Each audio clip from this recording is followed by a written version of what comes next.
Bruce DuMont back on Beyond the Beltway. Roseanne Polito, who's a regular or frequent guest on this program, she sent us a note reminding everybody that Nigerian Muslims killed 120 Christians over a 3-week period, and it doesn't seem to get the media support that what happened in New Zealand. That's below the media radar. Yeah. Speaking of the media radar, let's talk about one of the media's favorite guys, the late John McCain. And President tweeted about John McCain because the Steele dossier got into the hands of one of John McCain's key aides.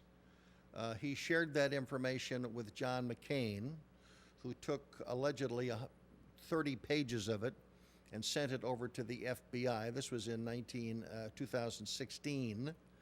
And the friend of Mr. McCain's also then sent it to BuzzFeed.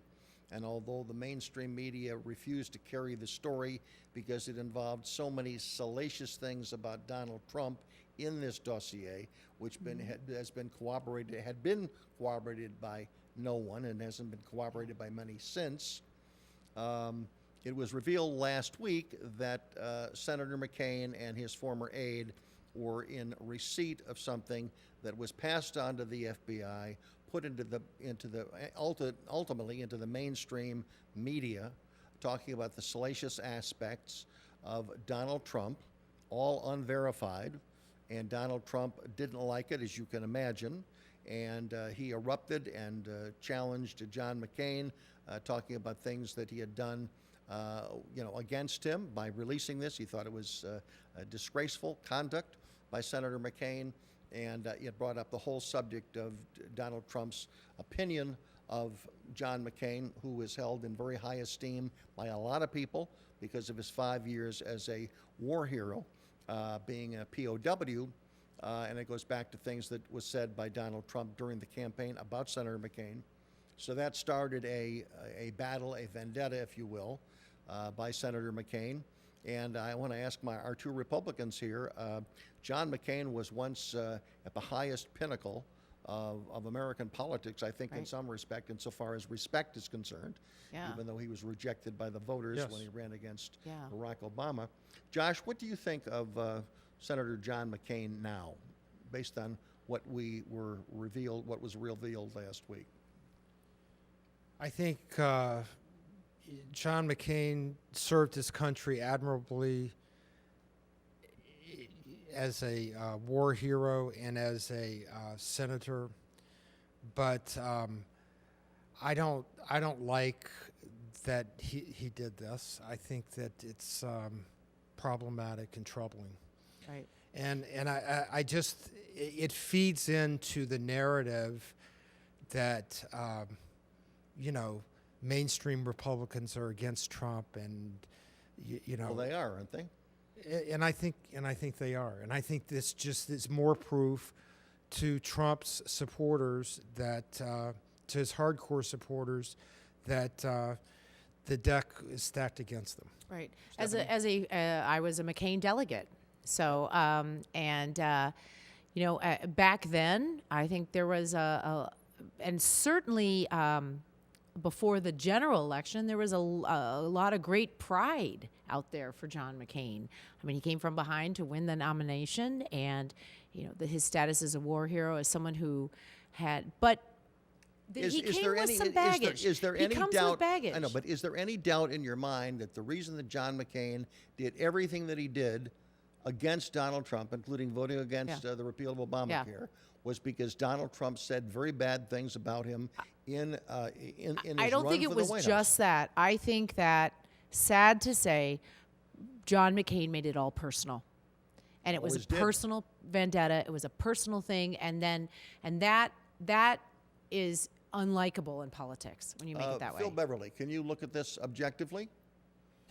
Yeah, I guess the question that I ask is, so what happens if he doesn't turn over the pages from the Steele dossier to the FBI in terms of his own sort of legacy? And it comes out that if the worst thing happens in the end with Donald Trump and you come to find out that, yeah, he had this information and he didn't share it with the FBI. What does that look like? Well, it was uncorroborated. I mean, It so was- But you it's have not to- it's not McCain's job to corroborate it, Is which it- is why But you sharing turn it with over the to the FBI people. is different than leaking it to Was BuzzFeed. it the was There's it a the huge difference. responsibility? Was it That's the true. responsibility of his aide, an associate, I should say, it wasn't really aide, wasn't not a coat hanger.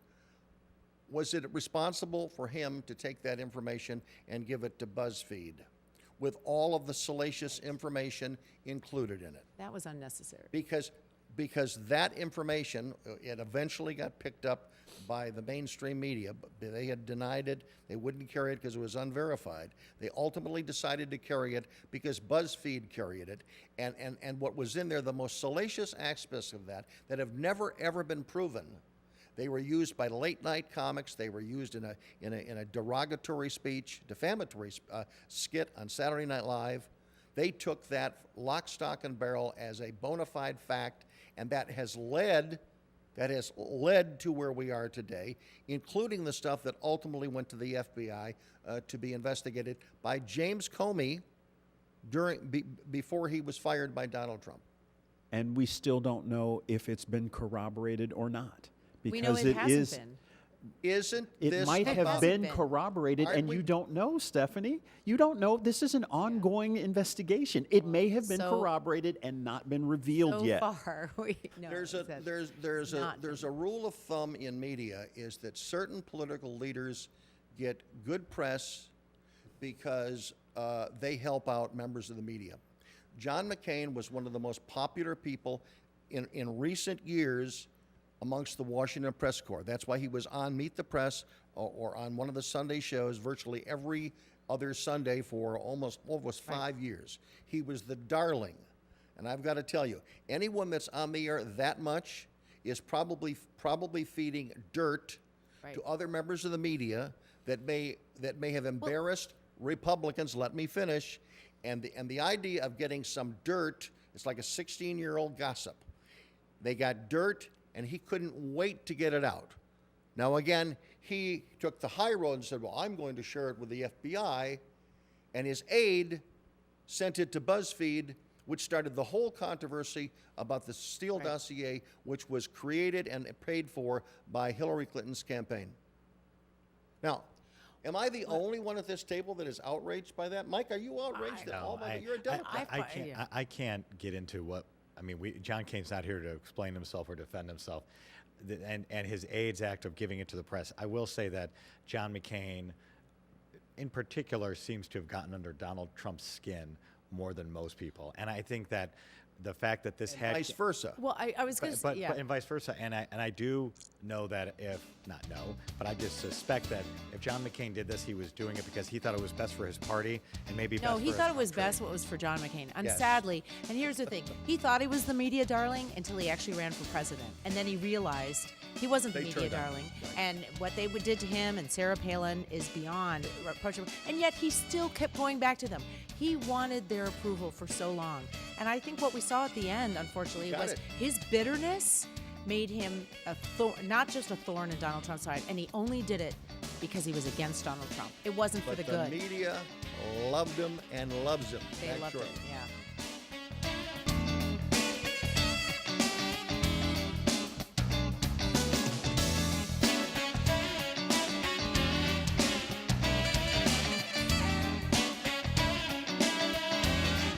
Problem with the president, I think. Bruce DuMont back in Chicago, and again, one issue that we've not touched, and really I think it really is a big political issue. I want to get everybody's reaction, and that is the college admissions scandal.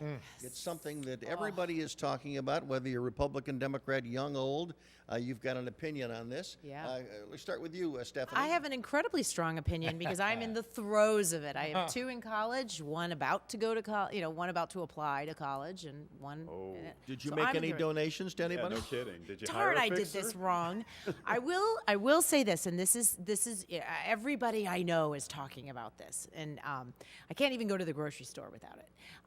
And that is, I think we all have accepted to some degree that there are at elite colleges, and not even so elite, but at colleges around the world, there are kids that get in as legacies or children of celebrities renowned because these colleges are businesses. They understand that there's a flow of money they need to have, and by rewarding families who have been legacies or whatever, or bringing in wealth, there is an understanding and a general acceptance that that is part of the business of running a college. That if you have a kid that comes in that maybe isn't quite as qualified, what that kid is bringing in is maybe the family's financial support. What we see in those instances are scholarships, building renovations, sports teams supported, things like that. Things that people actually benefit from in the college community. What I think is blowing most people's minds on this is that this was for nothing but personal, pure gain. This money went right into the pockets of coaches. And I think this really, we all feel like there's a game out there, cards are stacked, it's a kind of a crapshoot, but it goes to the fact that There's this no is crapshoot. so undermined in a way that violates, actual cheating in tests. Phil, you work at a college. What's your take? I'm not appalled, and I'm appalled. And the thing that strikes me most about this is that the children of elites, and these are elites, the ones who least need access to elite universities, because you go to elite universities not necessarily for the education, but for the social and professional networks that you're going to build. They don't need those networks. There are black and brown children who can change their family's trajectory for generations who now are going to be denied those opportunities because of this. And that's what's so Or galling middle-class to white me. students. Right. And poor white students who can change the trajectory of their family from rural areas, from urban areas. Mike, how do you see it? Yeah, I Mike mean, Carbonaro. I've got two kids, 12 and 14. Just like Philip said, it is a zero-sum game. Every seat that's taken by somebody who cheats their way in is a seat that went out to somebody who stayed in on the weekends to study, prep for the SAT, put their nose to the grindstone. And I just think about all these kids who are waitlisted at USC. What are they thinking about right now? I mean, what is their What fate? message But- does it And send what does this say Yeah. about our society? Right. This Right. reveals a sickness in our society at the very highest echelons, and it encourages more cheating, because if people think Right. the game is rigged against them, they're going to cheat. They have as to well. adapt to Well, cheat and- themselves. But Exactly. Philip touched on something very interesting, and that is, he mentioned that college is a source of social connection, social networking, sort of that step up, which is very interesting, because when we're talking about merit, what we're talking about are people going to college to seek an education. And maybe, maybe we're changing what we think colleges are there for. But at the end of the day, if a college is there to educate your child, to teach them to think better, think critically, to parse through, learn history, all those things that education is for, then yes, there's that meritocracy, and that's the argument. But now we're now saying college is something different than that. But And it's that's been what's something different, really Stephanie. That's the scary. problem. It's I wanna- troubling. No, but it has Because been. it's a job factory. It's what job It's a do I get social network factory. at some places it's that, not at every place. Right. Yes. Do At you get this what I'm saying? moment- Right. At this moment in time, you have colleges and admission people Right. and the elite up Right. here, and you have an enraged media and an enraged populace on this. Oh, yes. Below the elite level. And my question to you, as a political experience, does this in 2020, Josh Cantrell, is this an issue that President Trump can use? Because anti-elitism was one of the major tenets of his success in 2016. Is this another opportunity for him, especially when you're talking about a U.S. attorney from Massachusetts going after elite Hollywood stars, not known for their affection for the president. Is this a perfect opportunity for him to take this issue and do something with, and have come up with corrective action and being seen as the champion of those who were run over by the elites? It's a great issue for him. It's a perfect issue. It's a great issue for anybody other than Donald Trump. Other than Donald Trump. cannot talk about pulling Mr. yourself up by your Billionaire? bootstraps. Unless Donald he Trump gets can't rid tell of the tale Jared of- Kushner as his son-in-law, who Donald went to Trump can't- Harvard because his old man gave $2.5 million to cannot take Harvard. us to the question- shack. come on. Donald Trump The cannot question take, was to me. Donald Trump cannot take us to the shack in Louisiana and show that's where I pulled myself up. I think I've brought up an issue for 2020. You brought up And in this, but it's a great issue Yes. for a populist. Okay. Right. And the Bernie the Sanders. Point is, the Yeah. point is that all you say is true. He grew up rich and all that, but he won on an anti-elite message. That's the and, point. That's right. And that is the Which, point. which 4 years And- later may not be replicable. Let's not forget this. This is something really important, and that is one thing that he has on his anti-elitist message is he has hit a strong nerve with people who are hardworking, who roll up their sleeves. I mean, he really did get the blue-collar vote.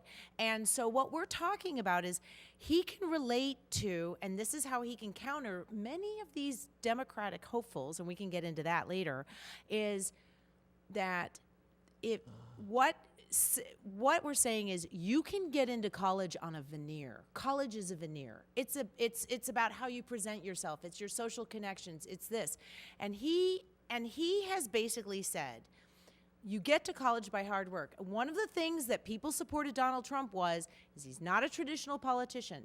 He is a man who actually built something. He's a businessman. Do not but if forget he- that but element. if he- but if And he says that- hard work and doing something and proving Okay. success. I got to let our Democrats talk. Who amongst the Democratic field could best make that case? I was going to say there's a number of people I think on our side, the Democratic side, who can do it. I will say that let's separate real quick. The folks who did this, that we've seen, these celebrities, they committed a crime. I mean, Yes. it's very different than saying. I mean, they literally Allegedly. allegedly, yeah, they are let's they are allegedly. purported to have committed a crime. What it's yeah. opening the door to, and I think Philip talked about it, is a discussion of the class divide. Because to your point, hard work doesn't get you there. Private tutors does. Private SAT training does. Study abroad programs do. If you have access to resources and money and good school systems, you have a better chance at getting Northwestern. And that is Who the can advantage. make- so- That so- is the so- Who advantage. can make the anti-elite message real and believable on the Democratic side? Can Beto O'Rourke? I don't think. Well, we can got do it. 15 at this time, so Well, I who knows know. by the end of the show who I else don't, will be I don't running. know Somebody that who that- worked hard. I don't know that politicians in this era can honestly make that argument because they're elites by nature of where they're at. These aren't people that necessarily have to work paycheck to paycheck. Donald Trump has stepped on the elites. Bruce, I will say a couple names jump to mind. You don't believe that? He stepped on the elites to Yeah, get he- elected. I think he continues to step on the elites. And when he does it all the time. hides his grades, his admission, his academic that means record, right? You shouldn't have gotten in. I don't know that Yeah. it means he shouldn't have gotten in. I think it leads to another question being able to be asked, is he the right guy to say that? Now, does he have a surrogate on the trail who can say that for him? Is Kellyanne Conway the best person to say? Maybe she's the best person to say that. But him getting $450 million purportedly from his old man over the course of his life to start his life, yeah, I think I'd be doing pretty good if I got $450 million from my old man. You I would. believe it was only that. You know, Right. and to answer your question, just Yeah. spitballing it here, I could see someone like Camilla Harris or Cory Booker saying, the Department of Education right now should be looking at how do we provide support for low-income students who want to take SAT prep courses, have access to private tutors, really level that playing field so that everybody is apples to apples when you're a college applicant. Betsy DeVoe can't really be that person to do that. Donald Trump really can't be that honest spokesperson for that. So those are just some names and some I ideas. think you're right. I think the two African Americans who are running for president at the moment are the ones most likely to be able to make that case. And it has to be, it has to be a real proposal, an idea to fix a problem. Because on our side, we're looking at people who come with proposals and ideas, and not just throwing things out there going, But if he's the- bad. Even if But we if don't the like president- the But proposal. if the president if he were to create some presidential commission focused a blue ribbon commission? blue ribbon commission Right, that to look at it he could and own let this. them go out, announce this commission, let them do their work, and then come back with some recommendations that he would follow up on. Then that is a way to address the issue. And I think it's an issue that frankly Republicans and Democrats would like to see addressed, because I think this is one of these sort of hot button issues. It affects But he's, everybody. got It a affects problem. everybody. He's got Yeah. a problem with commissions because that last one about yes. voter fraud seemed to have gone exactly nowhere. And so I don't have He's a lot doing of it trust with that the he's gonna opioid crisis. do it He the can right do it way. with the Just educational making a crisis. suggestion. Yeah. May not happen. And he's probably watching Yeah. right now. So if you're watching, Mr. President, trying- Bruce is available. All I'm trying Open to do for is you. Generate ideas. for 39 years, I'm just trying to solve issues here every Sunday night. Bring people together. When we come back, we'll talk about propaganda on the Absolutely. internet.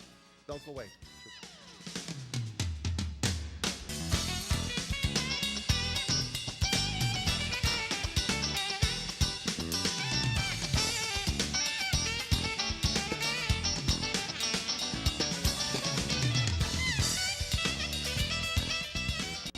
Bruce DuMont back in Chicago. I mentioned at the beginning of the broadcast that we are going to share with you this evening, or share the airwaves with an expert on information warfare. This is a gentleman that has, he wrote the seminal paper on for NATO on online propaganda, and with all that's going on in the world about propaganda and also the use of the internet, and whether the dark internet and how devastating it can become to rally at least questionable individuals from around the world, some who are a little bit out there on the violence stage.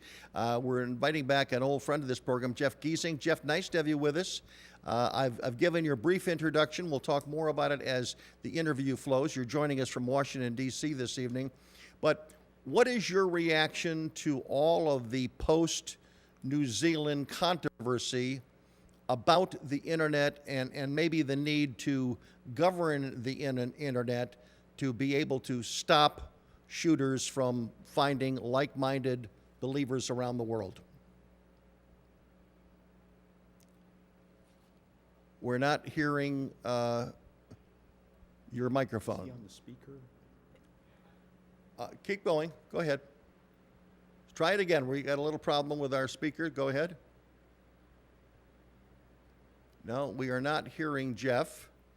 He looks great on Skype, but we are not hearing him. He can hear us, though. What we're going to do, Fritz, we'll continue our conversation here, and then if Jeff wants or can join us, just let me know when he can speak, and we will add this to the program. This is live radio and TV. We've not edited this so that this error can be shared. We're sharing it with you live on No radio. delay. So let's go back to the subject that again we discussed at the beginning of the broadcast, and then when Jeff joins us, we can bring him into the conversation. But this is the serious issue of what can be done to tap down the internet so we can stop people like the shooter in New Zealand from being able to be to talk with other people and to be inspired by them, and perhaps to inspire others. I guess the cautionary tale I would offer here is from popular culture, and that was Minority Report. We talked earlier about the tech companies having some responsibility here, but I would hate to see that responsibility swing so far into sort of the big data area where it becomes predictive to the point that our rights get infringed upon because we have some percentage probability that violence is going to happen because of this user, and then suddenly the FBI is kicking somebody's door in because they had a bad day. And the tech companies go, well, our algorithms told us, our big data told us that it would predict this.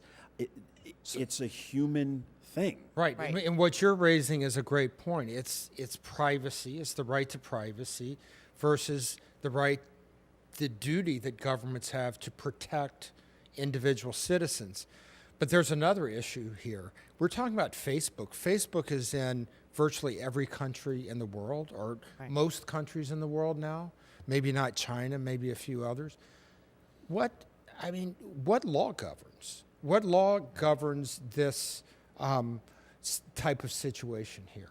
Right, whose speech and laws, this- whose and this First plans- Amendment whose- laws yeah. do. And Josh, you brought up China. I mean, we've seen work and go when it goes wrong. They've set up a new system that I think is going live later this summer, where every citizen will get basically a credit score based upon, you know, where they travel, what books they read, how they use mass transit, how much energy they use at home. It's all going to go into a It's credit social score. credit score. And it's a Wow. Yes. Can you hear me? Yes, Jeff, are you Yeah, back? Hey, Jeff. he's back, yeah. Are you there? Yes. Hi. Can you hear me? I can now hear you, and we can hear you, and we can see you. Welcome, Jeff. Yes. Welcome. So here's my question to you. Give me a short take on your reaction to what happened in New Zealand and the international reaction denouncing the use of Facebook Live and other forms of communication this shooter had. Sure. Well, first, thanks for having me. It's great to see you, Bruce. I'm getting a little bit of, I'm not hearing this as easily, so forgive me if I don't answer perfectly. But obviously, is a grave tragedy what happened. This was somewhat unique in that it was almost a troll that spilled into real life, where this guy was radicalized in 8chan and darker corners of the internet, and kind of took that into the real world with this almost ironic sensibility and wrote his manifesto. And from a psychological warfare and propaganda standpoint, he really knew what he was doing and thought through it. And in many respects, we've been playing into the playbook that I think he set in motion for us through his manifesto, which is kind of inevitable. So it's been a real mess in the wake of this tragedy.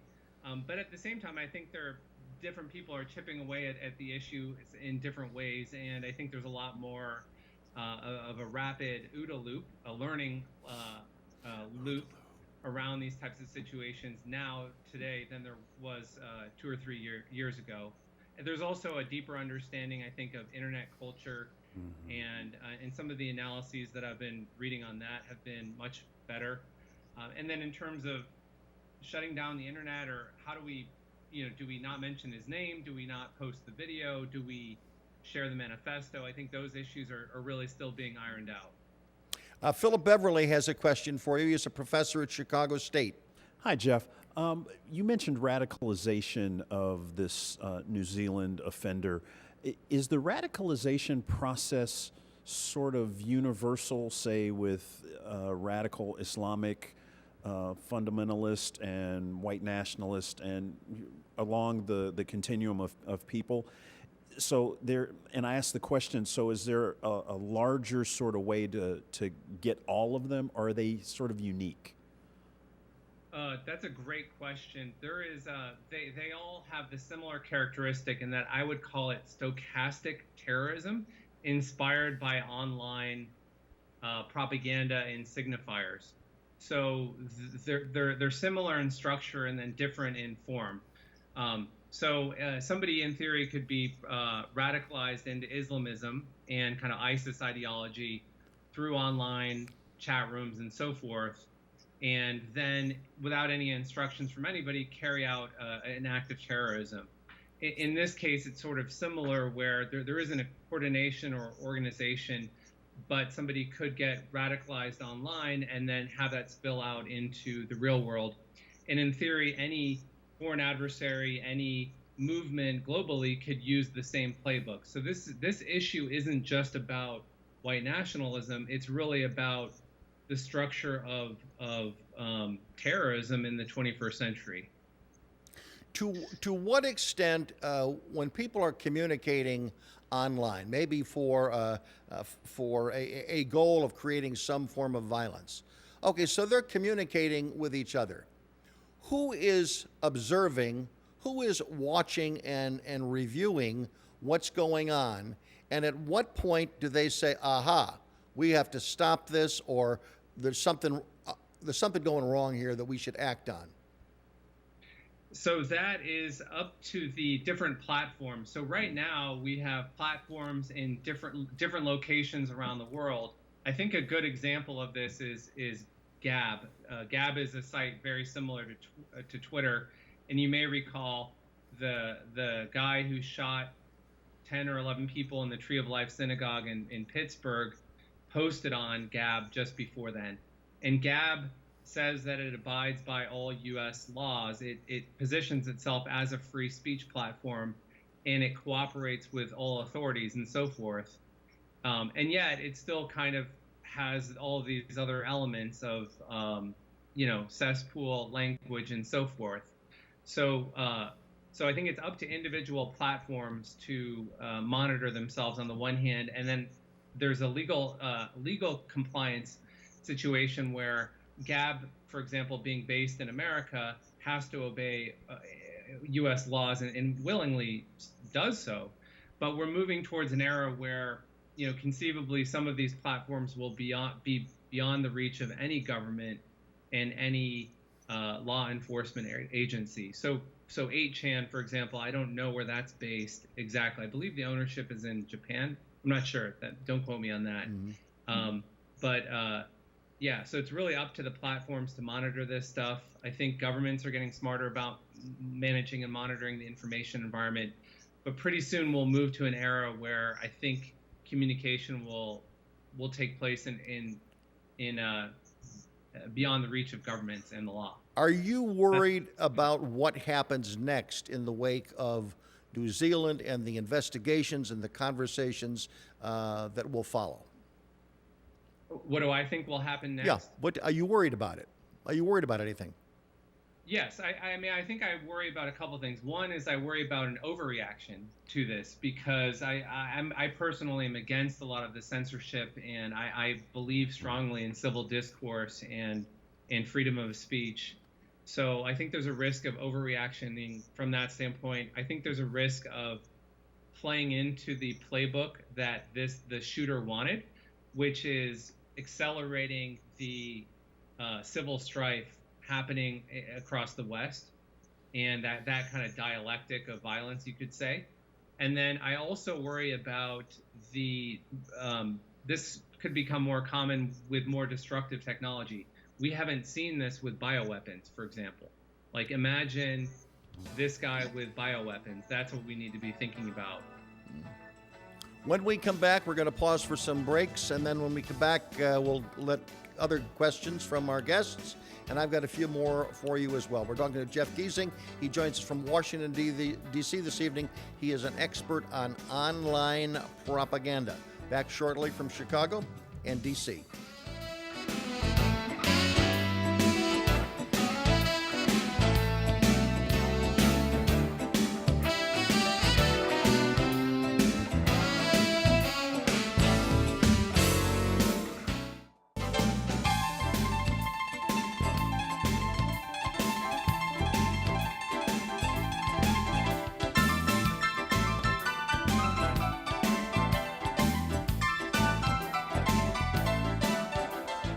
We continue in Chicago with our guests and also Jeff Giza, who joins us from Washington. Jeff, obviously there are many ideologies that are using the internet to move forward their own beliefs.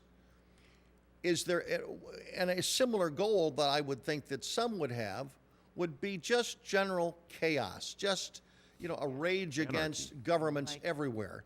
Is there any evidence that forces left of center or right of center are having any sort of combination discussions as to how they could join together and really wreak havoc? Well, I think there's foreign adversaries like Russia have entire schools of propaganda based on cleaving, causing those divisions and accelerating and exacerbating our tensions and accelerating our conflict. China also is increasingly thinking about this stuff. I mean, it's unrestricted warfare mindset. So foreign governments are one potential source of people who want to come in and amplify all of the tension and conflicts in the wake of crisis events. We see a lot of disinformation actors as well emerging in the immediate aftermath of crisis events like a mass shooting. You may recall various disinformation after the Orlando shooting, after the Las Vegas shooting, and other incidents like that. It's a very sensitive period, the immediate time after that. in terms of different political movements, I mean, I think different ideologies naturally want to score points against others, and so there's a risk of events like this being weaponized, for example, to put, anybody who talks about immigration or multiculturalism on the defensive now. Oh, you have blood in your hands, you're responsible for this.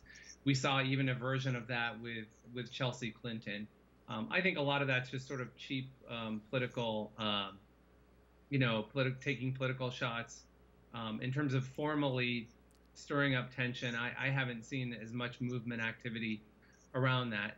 That being said, there is a school of thought that's both on the left and on the right called accelerationism, which means we're all going to hell, let's accelerate it and get to what's next. And there were notes of that mindset in the shooter's manifesto. So I think that's something for us to think about as a society. Does that manifest itself in a desire by some of these folks to really foment a race war? That they're looking for a race-based conflict?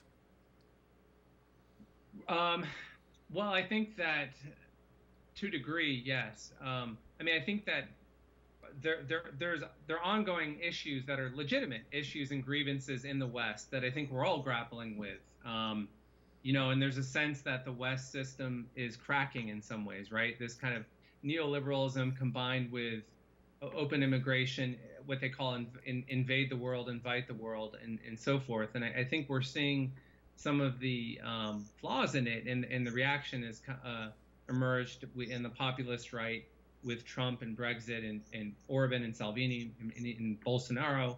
And now it's starting to happen on the left as we're seeing more socialist-leaning candidates. You could put AOC in that camp, and maybe Corbyn and people like that.